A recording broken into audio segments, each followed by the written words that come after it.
Bismillahirrahmanirrahim. Assalamualaikum warahmatullahi wabarakatuh. Alhamdulillahirabbil alamin wassalatu wassalamu ala asyrafil anbiya wal mursalin wa ala alihi washabihi ajma'in. Rabbi shrah li sadri wa yassir li amri wahlul 'uqdatam min lisani yafqahu qawli. Subhanaka la ilma lana illa ma 'allamtana innaka antal alimul hakim. Amma ba'd. Alhamdulillah tuan-tuan dan puan sedang jemaah yang dirahmati Allah sekalian. Jadi kita sambung bacaan kitab Mustikah Hadis kita. Malam ni kita masuk bab baru iaitu fasal yang ketiga yang berkaitan dengan percaya kepada hari akhir, hari akhirat. Iaitu beriman dengan adanya hari akhirat. Iaitu fasal yang ketiga. Bab perhimpunan makhluk-makhluk di padang mahsyar. Perhimpunan makhluk-makhluk di padang mahsyar. Dan perkara yang berlaku di situ sehingga masing-masing menerima balasan daripada Allah Subhanahu wa taala. Tajuk dia. Baik, kita sambung dengan hadis Nabi sallallahu alaihi wasallam yang menceritakan tentang hari kiamat. Hari itu kita baca hadis yang berkaitan dengan tanda-tanda besar hari kiamat. Berkesudahan dengan tanda besar itu iaitu berkesudahan dengan semua orang-orang yang beriman itu diambil oleh angin yang lembut, ya, dan tinggallah mereka yang tak beriman, yang melakukan kezaliman, yang melakukan banyak macam perkara yang bertentangan dengan perintah Allah Subhanahu wa taala, sedangkan mereka diberi segala nikmat dunia oleh Allah Subhanahu wa taala, dan ketika itulah berlakulah dikatakan kiamat. Baik, pada malam ni kita sambung dengan hadis yang ke-85. Hadis 85 berkaitan dengan tanda ataupun peristiwa-peristiwa berlakunya kiamat. Hadisnya berbunyi an Sahli bin Sa'din As-Sa'idi radhiyallahu anhu anin Nabi sallallahu alaihi wasallam qala yuhsyarun nasu yawmal qiyamah ala ardin bayda'a afra'a ka qurzatin naqi laysa fiha alamun li akhirin. Laisa fiha alamun li ahadin. Dari Sahli bin Sa'id Al-Sa'idi radhiyallahu anhu dari Nabi sallallahu alaihi wasallam yang bersabda, maksudnya Tuhan akan menghimpunkan semua manusia. Yuhsyarun nas yaumil qiyamah, Tuhan akan menghimpunkan semua manusia pada hari kiamat atas satu bumi yang putih kemerah-merahan. Satu bumi yang putih kemerah-merahan seperti sebiji roti gandum putih yang baru dibakar. Sebiji roti gandum putih yang baru dibakar. Bumi yang suci bersih itu, iaitu bumi yang suci bersih itu, tidak ada padanya gunung ganang, tak ada gunung ganang atau bukit bukau, dan tidak pula ada padanya sebarang tanda atau kesan-kesan yang menunjukkan bahawa bumi itu pernah diduduki atau dimiliki oleh orang. Ini bumi baru lah maksudnya. Bumi satu, kalau kita ke bumi kita lah, bumi kita ni satu bumi yang baru kata Nabi SAW. Maknanya di bumi itu terdampar, maksudnya dia terdampar, kemudian tidak ada gunung ganang rata, kemudian dia ibarat macam putih lah, maksudnya putih, dan keadaannya macam selepas roti yang baru dibakar itu, mungkin kemerah-merahan sikit lah, begitu. Baik, itu Rasulullah sebut, kan? Jadi perhimpunan di bumi yang tersebut itu, dikatakan bumi yang tersebut, dia kata perhimpunan itu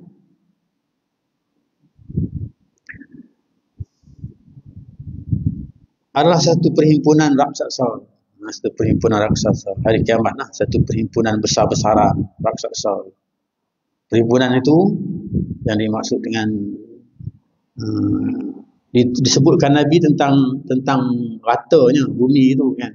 Tapi ni di sana tentang bila ratanya bumi itu, maksudnya di sini bumi itu disediakan untuk perhimpunan yang besar-besaran, ya, mengandungi rasul-rasul, ya. Perhimpunannya itu ada rasul-rasul, ada malaikat-malaikat, ada jin, syaitan, ya, haiwan, dan mana-mana yang berkenaan dengan perbicaraan. Segala makhluk lah. Segala makhluk Allah Subhanahu Wa Taala yang mana-mana ada berkenaan dengan perbicaraan yang akan diadakan oleh Allah Subhanahu Wa Taala. Mana-mana yang ada perbicaraan.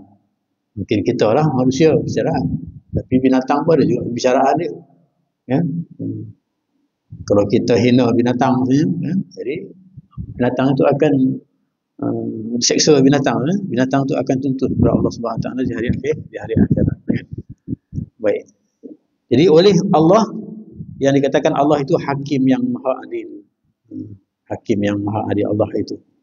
Jadi mahkamah lah, mahkamah Allah Subhanahu Wa Taala yang hakimnya ialah Allah Subhanahu Wa Taala.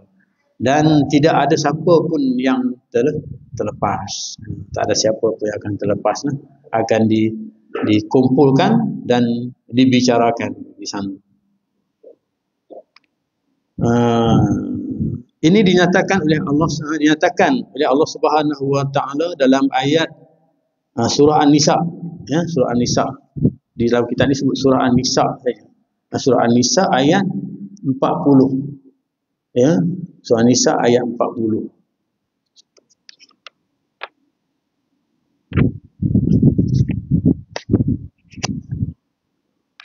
Okay, surah An-Nisa ayat 40. Saya tak ni, kita tengok dalam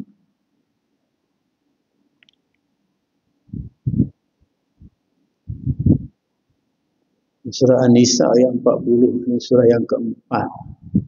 Ayat 40.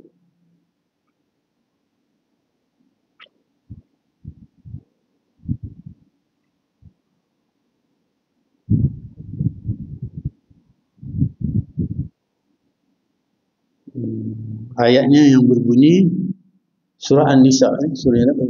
Ayat 41. Ayat 41. Surah An-Nisa ayat 41. Ya, ayatnya berbunyi auzubillahi minasyaitonirrajim fa kaifa idza ji'na min kulli ummatin bisyahidin wa ji'na bika 'ala haula'i syahida. Maka bagaimanakah keadaan orang-orang kafir pada hari akhirat kelak apabila kami datangkan dari tiap-tiap umat seorang saksi, iaitu rasul mereka sendiri menjadi saksi terhadap perbuatan mereka. Dan kami juga datangkan engkau, wahai Muhammad, sebagai saksi terhadap umatmu ini. Jadi perbicaraan itu ditanyakan kepada mereka yang kafir, ya, orang yang tidak beriman. Jadi orang yang beriman itu disebutkan sini iaitu ada saksi mereka. Ya. Iaitu Nabi Muhammad SAW ni sebagai saksi kepada hamba-hamba, kepada ya. Dan kami juga datangkan engkau, wahai Muhammad, sebagai saksi terhadap umatmu, umatmu ini. Jadi Nabi didatangkan oleh Allah Subhanahu Wa Taala di hari akhirat untuk menjadi saksi, ya, kepada kita. Itu antara. Kemudian disebut dalam ayat 40 pun, ayat surah 40 pun, ayat yang ke-40 surah As-Saba juga, iaitu ayat 128 surah An'am dan ayat 68 surah Maryam dan ayat 17 surah Al-Furqan juga oleh hadis-hadis yang berikut. Ya, jadi ayat-ayat itu menjelaskan tentang perhimpunan, ya, tentang perhimpunan yang diadakan oleh Allah Subhanahu Wa Taala di hari akhirat. Jadi kalau kita baca ni dah sebut pada mahsyar dah, ya, belum mana kiamat, maksudnya dah lepas dah kiamat tu dah, keadaan kiamat tu dah. Tapi kalau kita nak tengok keadaan kiamat itu, akan diceritakan kepada kita tentang dalam surah Al-Zalzalah juga ada ceritakan kepada kita yang selalu kita baca tu, ya, iaitu surah Al-Zalzalah menceritakan tentang bagaimana kiamat itu berlaku. Surah Al-Zalzalah.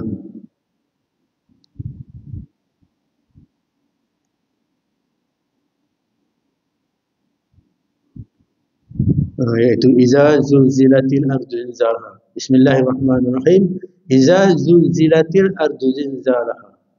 Apabila bumi digegarkan dengan gegaran yang sedahsyat-dahsyatnya. Itu berlakunya kiamat. Keadaan berlakunya kiamat dalam surah itu, surah Al-Zalzalah menceritakan. Kemudian serta dia kata waqala al-insanu wa akhrajatil ardu asqalaha. Serta bumi itu mengeluarkan segala isinya. Ini mengeluarkan isinya macam gunung berapi kan, keluar meletup dan sebagainya. Ini berlaku kiamat.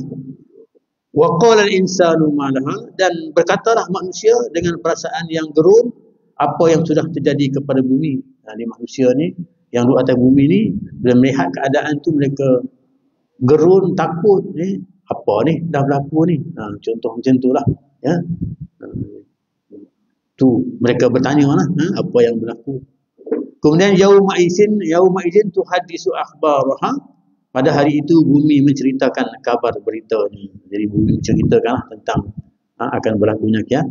Bi anna rabbaka awhalaha, bahawa Tuhanmu, dia kata, telah memerintah berlaku demikian. Tuhan telah perintah kepada bumi supaya melakukan demikian. Berlakukan yang macam yang pertama tadi, iaitu digegarkan, bergegar dengan gegaran yang kuat, kemudian mengeluarkan segala isi yang ada dalam perut bumi itu. Maksudnya kalau kita kata ni tsunami lah, hari ini lah tsunami-nya dengan gunung berapinya dan sebagainya lah, ya, begitu keadaannya. Kemudian bi anna rabbaka awhalaha, bahawa Tuhanmu telah memerintahnya berlaku demikian. Dia kata yauma idzin yasdurun nasu astatan liyara a'malahum, pada hari itu semua, ya, pada hari itu manusia akan keluar berselerak dari kubur masing-masing. Mereka akan keluar daripada kubur masing-masing untuk diperlihatkan kepada mereka balasan amal-amal mereka. Mereka keluar tu untuk pergi kepada mahsyar, kemudian diperlihatkan tentang amalan-amalan yang ada kepada mereka. Faman ya'mal misqala dzarratin khairan yarah, maka sesiapa buat kebaikan seberat zarah, nescaya akan dilihatnya dalam suratan amalannya. Dia buat kebaikan walaupun kecil, maka akan ditunjuk tentang kebaikan amalannya itu. Dan waman ya'mal misqala dzarratin syarran yarah, dan siapa yang berbuat kejahatan seberat zarah sekalipun, maka nescaya akan dilihatkan dalam suratan amalnya itu. Amal kejahatan itu dilihatkan kepada dia. Dibalas dengan kebaikan yang dilakukan dan dibalas dengan kejahatan yang dilakukan. Itu dalam surah Al-Zalzalah menceritakan kepada kita. Surah Al-Zalzalah ni ada fadilatnya kalau kita baca. Maksudnya baik, itu hadis Nabi yang pertama, yang ke-85, menceritakan tentang maksudnya bila berlaku kiamat, ya, akan disebut di sini akan rata, timbul yang tadi tu, ya, timbul katakan gempa bumi dan sebagainya itu, ya, kemudian jadi dah rata balik semua, ya. Bila habis kiamat itu, maka akan ada bumi yang lain, iaitu mahsyar tadi, kan, padang mahsyar itu. Dan pada mahsyar itu tak ada sebarang pokok dan bukit bukau di sana, rata sahaja.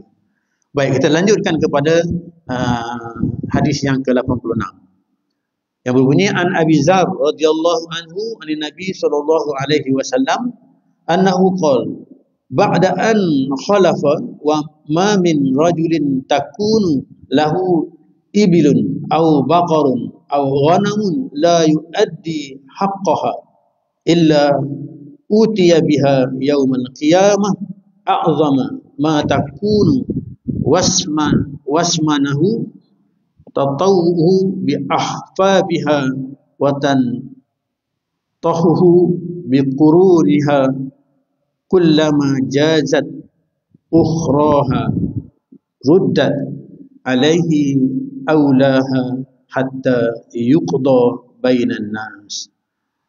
Maknanya dari Abu Dzar radhiyallahu anhu dari Nabi SAW bahawa baginda bersabda, sesudah baginda bersumpah, baginda bersumpah ni. Biasa Nabi bersumpah ni setelah dia kata demi nyawa aku di tangan Allah Subhanahu Wa Taala. Itu sebenarnya. Sesudah Nabi bersumpah, tidak ada seorang yang memiliki unta. Dia kata, tidak ada seorang yang memiliki unta. Ini perbicaraan di hari akhirat lah. Tiada seorang yang memiliki unta, lembu, dia kata, atau kambing yang ia tidak menyempurnakan haknya. Tidak menyempurnakan haknya. Ini hak menjagalah, ya. Melainkan dibawa binatang itu pada hari kiamat. Tak gunakan haknya, menzalimi lah kita istilahnya. Dibawa binatang itu pada hari kiamat, kata Nabi, dalam keadaan yang sebenarnya dan segemuk-gemuknya binatang itu. Memijak dan melanyak-lanyaknya. Melenyek-lenyeknya. Memijak dan melenyek-lenyeknya dengan tapak kakinya dan menanduk-nanduknya dengan tanduknya. Kemudian setiap kali selesai kumpulan binatang-binatang itu berbuat demikian, diulanginya pula perbuatan yang tersebut sehingga diselesaikan perbicaraan di antara manusia. Itu yang berlaku lah. Ya, ini tentang Nabi nak menceritakan tentang tidak ada sesiapa yang boleh terlepas. Maknanya kalau kezaliman itu dilakukan kepada binatang sekalipun, ya, pada binatang sekalipun, maka binatang pada hari akhirat itu akan mengadu kepada Allah SWT. Dan indah yang disebut di sini, maksudnya binatang itu akan memijak-mijak dan melenyek-lenyek, ya, dengan tapak kakinya kerana kezaliman yang kita lakukan kepadanya semasa kita hidup di dunia. Huraian daripada hadis ini disebut di sini masa hari kiamat dan huru-hara. Sebagaimana diingat bahawa masa yang bermula dari ketika manusia bangkit dari kubur pergi kepada mahsyar. Maksudnya ketika manusia bangkit daripada kubur yang tadi, kemudian bangkit dalam keadaan yang tercengang-cengang, ya. Ada yang bangkit dengan keadaan yang aman bagi mereka yang beriman. Kepada mahsyar menghadiri perbicaraan dan hukuman Tuhan Rabbul Alamin. Jadi mereka tu akan bangkit pada hari kiamat, pergi kepada mahsyar, kemudian akan menerima hukuman atas amalan yang mereka lakukan di dunia, ya. Sama ada amalan tu baik ataupun amalan tu tak baik. Sehingga ke waktu manusia menduduki tempat masing-masing. Sehinggalah manusia tu dia dah bicarakan dan didudukkan di tempat masing-masing di syurga atau neraka. Dua tempat lah. Satu syurga, satu neraka. Huraian dalam kitab ni. Dua tempat. Selepas perbicaraan, maka atas perbicaraan tu timbangan dan sebagainya, maka mereka itu akan ditempatkan di dua tempat, di syurga atau neraka. Mengikut hukuman Tuhan yang Maha Adil. Ikut hukuman Tuhan yang ditentukan oleh Allah Subhanahu Wa Taala lah, yang dikatakan yang Maha Adil. Ialah masa hari kiamat yang terbesar. Ialah masa hari kiamat yang terbesar, masa yang huru-haranya menyelubungi jiwa dan tubuh badan manusia. Jadi ketika itu maksudnya manusia akan dalam keadaan huru-hara. Bagi mereka yang keadaan kita katakan adalah hari-hari menerangkan, bagi mereka yang melakukan perkara-perkara yang bertentangan ataupun melawan perintah Allah Subhanahu Wa Taala, di keadaan mereka itu keluh kesah, kan?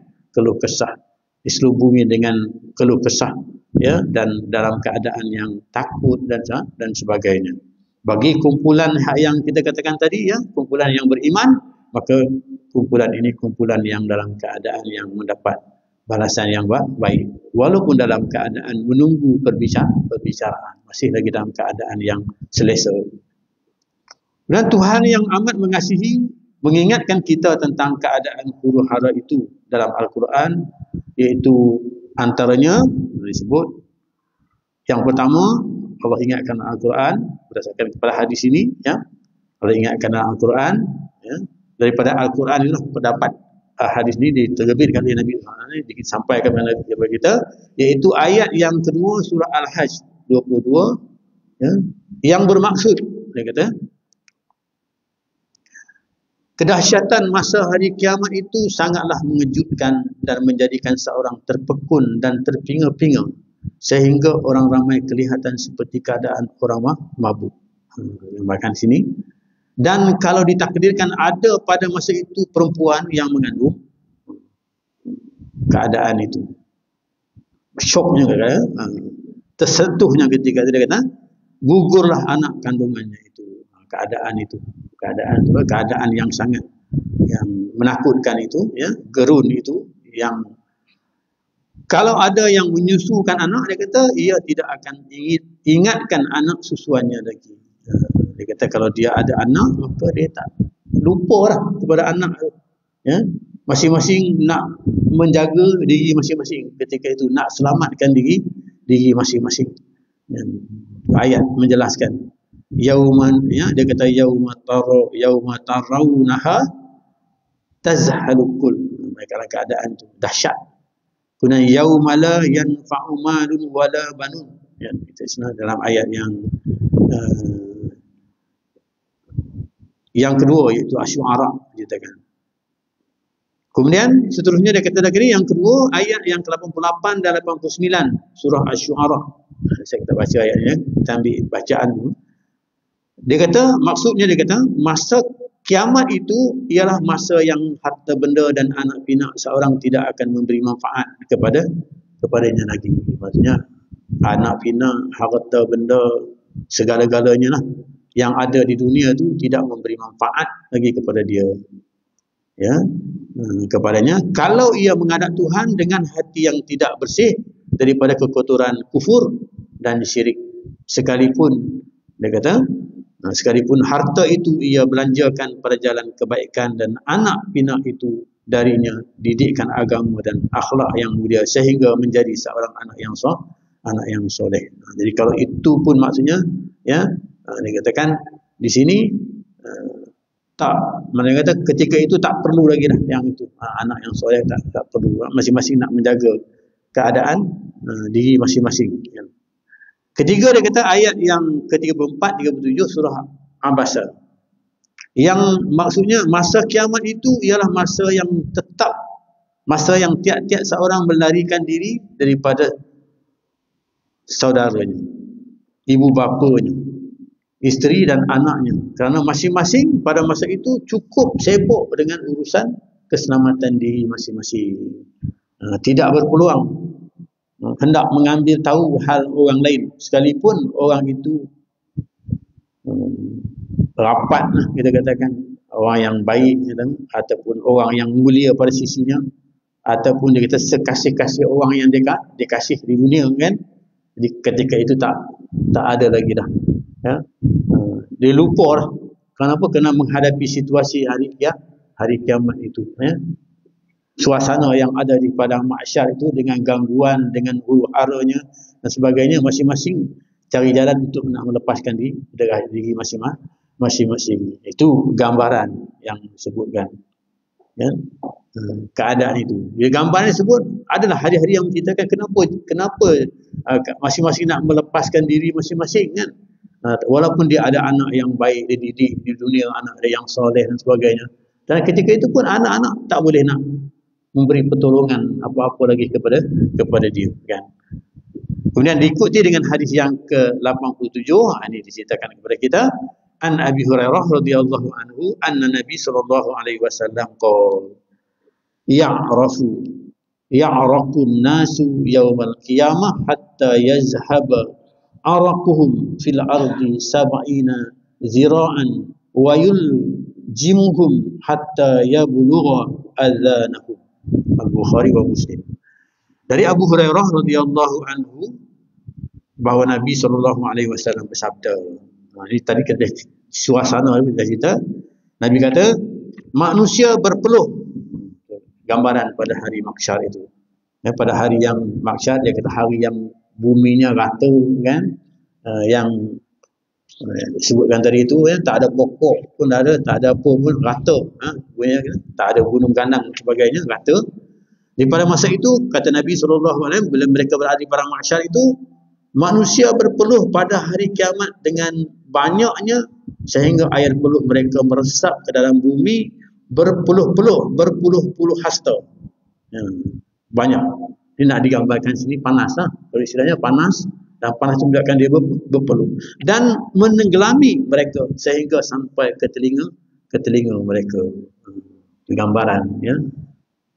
Jadi kepanasan yang disebutkan itu menyebabkan mereka berpeluh, dan peluh itu sampai ke telinga masing-masing, sampai dekat telinga masing-masing, begitu keadaannya. Ini gambaran bagi suasana yang berlaku pada hari kiamat, di mana hari di padang mahsyar itu.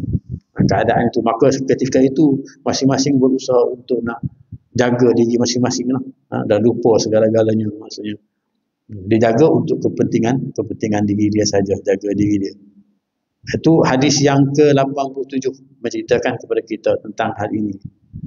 Tapi bagaimana pula dengan keadaan orang yang beriman dan sebagainya? Adakah mereka situasi keadaan begini juga? Kan? Ini asas yang diterangkan kepada kita.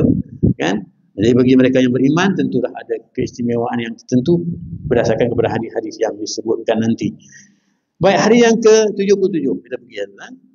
Nabi digambarkan pada hari akhirat itu. Dari Maq'ad, dia kata, Anil Maq'adi al-Aswad radhiyallahu anhu qala sami'tu Rasulullah sallallahu alaihi wasallam yaqul tudna asy-syamsu yaumal qiyamah minal khalqi hatta takuna minhum kami'dari mil fayakuna an-nasu ala qadri a'malihim fil ard faminhum man yakuna ila al-ka'bayn wa minhum man yakuna ila rukbatain wa minhum man yakuna ila haqwaihi wa minhum man yulhijumuhu araqu dijam wa asyara Rasulullah sallallahu alaihi wasallam ila fihi. Maksud hadis dari Maq'ad bin Aswad radhiyallahu anhu, katanya aku ada mendengar Rasulullah sallallahu alaihi wasallam bersabda, didekatkan matahari. Itu antara dia, didekatkan matahari. Jadi mana hari kiamat, hari padang mahsyar ada matahari. Didekatkan bumi ada matahari. Didekatkan matahari pada hari kiamat kepada makhluk-makhluk sehingga matahari itu menjadi dekat kepada mereka. Menjadi dekat kepada mereka sejarak 1 mil. 1 mil ni satu batu lah. Mil ni bahasa Arab dia batu kan. Maka pada saat itu manusia berada dalam peluh masing-masing mengikut kadar amal jahatnya. Jadi asasnya kan. Jadi manusia dalam keadaan mereka itu berpeluh masing-masing mengikut kadar amal jahatnya. Jadi dia berpeluh itu berdasarkan kepada amal jahatnya. Boleh sampai telinga dari juga amal jahatnya. Dan ada di antara mereka yang peluhnya sampai ke mata kaki. Ada yang peluhnya itu sampai ke buku lali saja. Ya, tak sampai ke telinga lah maksudnya. Peluhnya sampai ke buku lali saja, mata kaki. Ada yang sampai ke lutut. Ini berlangsung kepada kejahatan, maksudnya dia kata berdasarkan kepada masing itu mengikut kejahatan. Kadar amal jahat yang dilakukan. Ada yang sampai ke pinggang. Dan ada sampai peluhnya masuk ke mulut. Itu ke telinga tadilah. Itu hadis yang sampai masuk ke mulut. Itu gambaran nak diceritakan pada hari kiamat.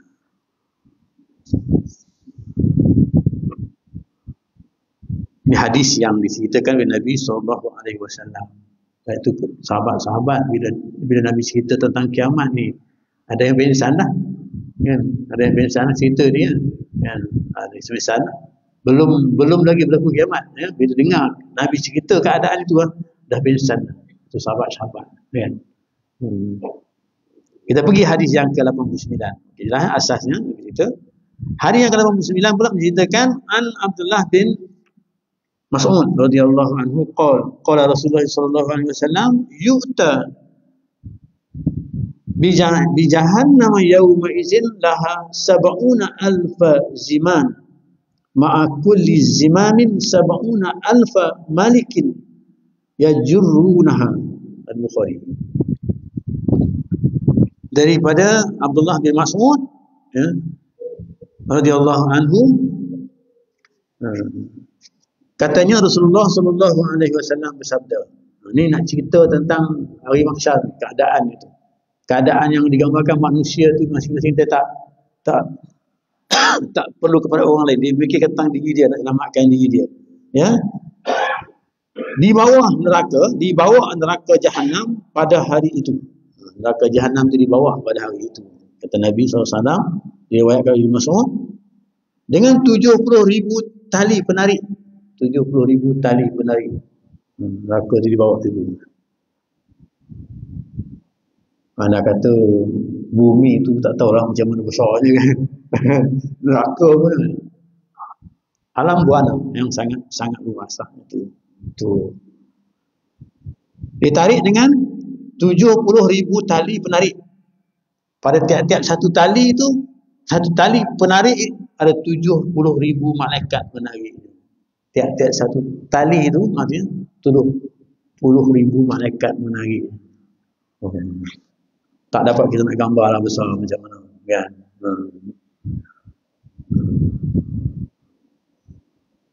Itu Nabi nak ceritakan kepada kita lah. Ya, cerita gambaran neraka itu ya, kepada kita. Bila okey, kita pergi lagi kepada hadis yang berikutnya. Kita dengar, ambil dia punya itu dulu. An Abi Hurairah radhiyallahu anhu qala Rasulullah sallallahu alaihi wasallam yakhruju unuqun minan nari yaumil qiyamah lahu aynani tubsirani wa udhunani tasma'ani wa lisanun yantiqu yaqul inni wukiltu bisalasati bikulli jabbarin anid wa bikulli man da'aman ma'allahi ilaha akhar wa bil mustawwirin.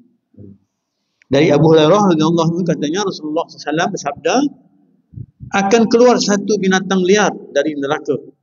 Cerita dalam neraka dia. Tadi dia tarik neraka kan. Neraka yang begitu besar, begitu ramai malaikat yang tarik tu kan. Kalau tengok kita mungkin kita terperanjat lah kan gitu kan. Benda yang memang terperanjat lah sebab di dunia kita tak tengok benda tu kan. Sampai di akhirat baru nampak benda tu kan. Jadi dia kata akan keluar satu binatang liar,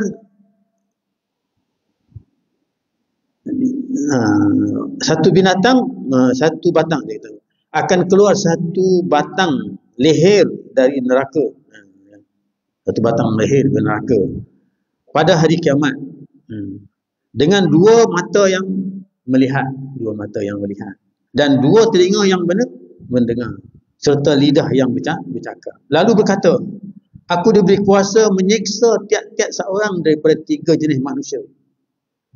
Keluar yang kita satu leher tadi kan, satu makhluk lah, makhluk Allah Subhanahu, makhluk daripada neraka tadi ya, dia keluar ya, dan keadaan makhluk itu diceritakan sini satu batang leher, dia keluar satu batang leher, 4 batang leher dari neraka pada hari kiamat itu dengan dua mata yang melihat, dengan dua mata, kemudian dua telinga yang mendengar kan, dua telinga, dan serta lidah yang bercakap, lalu dia berkata, makhluk itu berkata, aku diberi kuasa menyiksa tiap-tiap seorang dari tiga jenis manusia. Tiap-tiap seorang dari tiga manusia. Tiap-tiap, dia kata, tiap-tiap seorang dari tiga jenis manusia. Yang pertama, tiap-tiap orang yang bengis dan keras hati. Orang yang bengis, manusia yang bengis, keras hati, lagi degil, tidak menerima kebenaran yang diketahui. Manusia yang jenis bengis, keras hati, ya, kemudian tak mau menerima kebenaran yang diketahui. Dia dah beritahu dah kebenaran kepada dia, tapi dia Tak mau. Ini jenis manusia yang macam ni lah. Orang yang apa ni, keras hati, orang yang sombong, bagai gitulah keadaannya, kan? Kemudian itu yang pertama. Yang kedua, tiap-tiap orang yang mempersekutukan satu yang lain dengan Allah. Ini syirik. Syirik. Orang yang syirik. Dan yang ketiga, orang-orang yang membuat gambar. Orang yang buat gambar. Dia kata, sudah buat gambar ni, tu yang dulu kadang-kadang kita nak cakap gambar pun tak boleh, kan? Hari ni gambar berselesa, kan? Kan dulu tuan-tuan guru dulu kata tak boleh cakap gambar, kan? Tu. Maksud dia gitulah, orang-orang yang membuat gambar, ya, buat gambar ni yang maksud di sini mungkin orang yang buat patung lah istilahnya, ya, gambar ni patung kan, gambar buat patung dan sebagainya, ya, bentuk-bentuk lembaga patung, ya, macam kita tengok hari ni lembaga dulu apa, kan? Ada orang yang kalau macam tu, macam Sami kan, tu lembaga patung. Kalau pergi kat Thailand tu Sami duduk kan, kat Kelantan kan, tu Sami tu duduk kan, besar kan, Kelantan kan, tu. Tu patung lah yang bergambar, yang membuat gambar. Tapi mungkin istilah pada masa itu, mungkin hari ini mungkin banyak. Teknologi hari ini kan macam-macam. Mungkin dalam bentuk, kita katakan patung, tapi dalam bentuk gambar yang besar, yang dibuat satu, kan, gambar yang besar. Mungkin hari ini, teknologi hari ini tak tahu, boleh kira juga. Itu di antaranya yang disebut, yang dikatakan neraka tadi kan, neraka itu. Maksudnya kita dapat gambaran daripada hadis yang kita baca ni sampai hadis yang ke-90 ni, ya, maksudnya kita dapat gambaran bahawa hari akhirat itu, hari pada padang mahsyar itu, maksudnya di tempat yang ada tempat yang padangnya rata, ya, kerana di sana, ya, mataharinya dekat dengan manusia, kerana manusia ketika itu ada yang keluh kesah dan sebagainya, dan bergantung kepada amalan masing-masing lah. Kalau di kejahatan, maksudnya kejahatan, amalan jahatnya itu dia disukat dari segi peluh dia tadi itu kan, mata kaki dan sebagainya, itu amalan jahat. Dan bagi amalan yang baik, ini mungkin kita akan bincang pada hadis yang akan datang. Bagi mereka yang amal baik, maksudnya faman ya'mal misqala dzarratin khairan yarah wa man ya'mal misqala dzarratin syarran yarah. Allah tak sikit pun maksudnya dikira, tidak ada yang tertinggal. Keadilan Allah Subhanahu wa taala itu. Kenapa kita terima keadilan itu? Kerana kita tahu, Allah tahu. Sebab hukuman yang akan berlaku sekiranya dia katakan adil, mestilah orang tu tahu itu boleh berlaku adil. Jadi Allah tu dia tahu, maka sebab itu hukuman itu adil. Tapi manusia ni kadang-kadang ada manusia yang tak tahu, ya. Mungkin pengetahuannya itu tak sampai kepada matlamat yang boleh menyebabkan dia sampai kepada berlakunya adil. Itu maksudnya itu. Jadi dia kata mahkamah Allah tu lebih adil, sebab Allah tu mengetahui. Dalam hati kita tahu. Kalau perbicaraan di dunia ni, bab hati tak tahu. Ni bab cerita apa ni yang kata pasal pasal apa ni yang G apa, kan? Kita tak tahu hati dia macam mana. Macam akam kita tak tahu kan hati dia macam mana, kan? Jadi kita nak hukum tak boleh, kan? Pasti, kan? Tapi Allah Subhanahu wa taala tahu.